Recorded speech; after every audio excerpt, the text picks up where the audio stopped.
Rilis lagu baru duet bareng Rara Lida, Gunawan Lida akui tantangan saat ambil take vokal.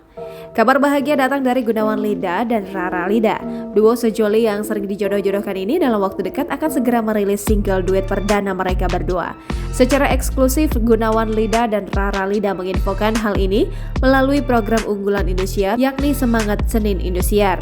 Gunawan Lida mengatakan single duet bareng Rara Lida ini menjadi tantangan bagi mereka berdua, apalagi pada saat take vokal dan pada saat recording mereka dipisahkan. Gunawan membeberkan bahwa sebenarnya pada saat pertama kali dia melakukan take vokal, feel-nya sudah terasa. Sedangkan Rara Lida justru tanpa memerlukan waktu lama, hanya butuh 2 kali take vokal. Rara Lida mengatakan genre single duet dia dan Gunawan Lida sangat berbeda dari single-single yang dia punya. Namun sayangnya terkait single duet perdana mereka berdua ini, baik Rara Lida ataupun Gunawan Lida tak bisa membeberkan secara detail karena masih sangat rahasia. Sementara Rara mengatakan bahwa sebenarnya single duet dia dan Gunawan Lida ini pernah disinggung dari 2020. Jangan lupa subscribe, share, komen, dan like ya!